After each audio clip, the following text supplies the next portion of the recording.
Përshëndetje të dashur miqtë e mi, ja ku po ritakohemi sërish së bashku me mua Tirona Lilin, edhe një herë për të ndarë të rejat më të fundit, ngjarjet më të fundit. Sonte është fan klubi dhe e ftuar në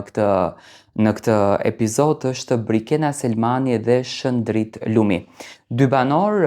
jo pak të rëndësishëm brenda shtëpisë së Big Brotherit, dy banor që në fakt kanë patur dinamika, kanë patur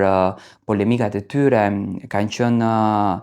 banor lëvizës, për shembull Shëndriti, që në momentin e parë kur hyri brenda shtëpisë së Big Brotherit luftoi për ta shkatëruar marrëdhënien e Mirit edhe të Selinës, mendoj që u tregua më i fortë se Rogerti, sepse pikërisht ishte Shëndriti ai që bëri përçarjen e këtij raporti që nuk po bëheshte përçarja në asnjë mënyrë, domethënë as nga familjarët e Selin, as nga kunata e Selin në këtë rast Gretës, por as edhe nga Rogerti, i cili kishte hyrë me një mesazh të prerë për ta përçarë këtë çift. Dhe mendoj që ka qenë nga banorët i cili ka krijuar dramat më të mëdha që vazhdojnë akoma të jenë aktuale brenda asaj shtëpie. Dhe njëkohësisht në karrigen e arbrit këtë herë do të jetë pozicionuar Brikena Selmani. Do me thënë në karrigen e Monikës është i ulur Shëndriti, në karrigen e arbrit është Brikena, e cila do të flet për herë të parë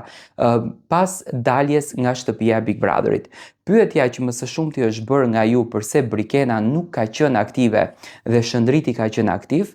pasi që Brikena mori një hof të madh klikimesh, followersash, shikueshmërie, menjëherë pas daljes nga Big Brother që ju quajt një lloj padrejtësie për votat e saj. Produksioni siç duket e ka ruajtur me shumë entuziazëm këtë pjesën që Brikena të shfaqet për herë të parë në fan club dhe të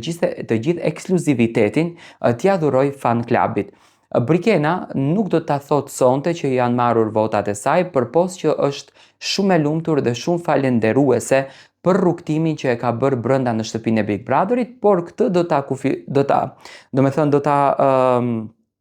kufizon, ta themi kështu, me një fjalë që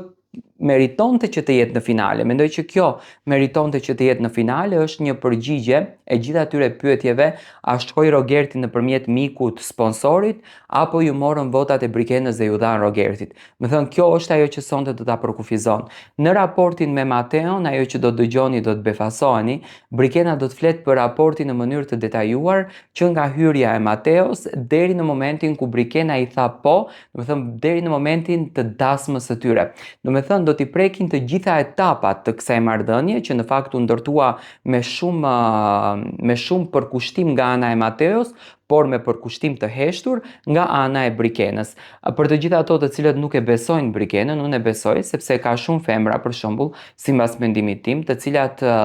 nuk i tregojnë ndjenjat të cilat i kanë, por në vetminë e tyre ato e vuajnë. Dhe rast konkret ishte Brikena, që unë e shikoja në kohën e fundit, në momentin që grindeshte me Mateon, që stresoheshte me Mateon, që krijonin dinamika me Mateon, ajo i vuante brenda vetes, por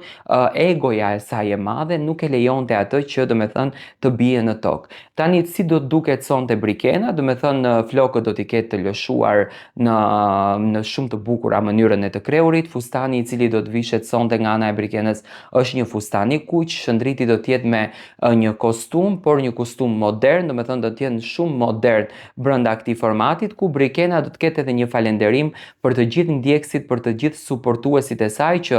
realisht është banorja e cila nga ky Big Brother ka arritur të fiton më shumë followersa në rrjetin e saj social Instagram, dhe për këtë gjë Brikena është e maknitur. A do të jetë Brikena me Mateon në vazhdim? Nga ana e Brikenës sonte do ta dëgjoni pon të madhe.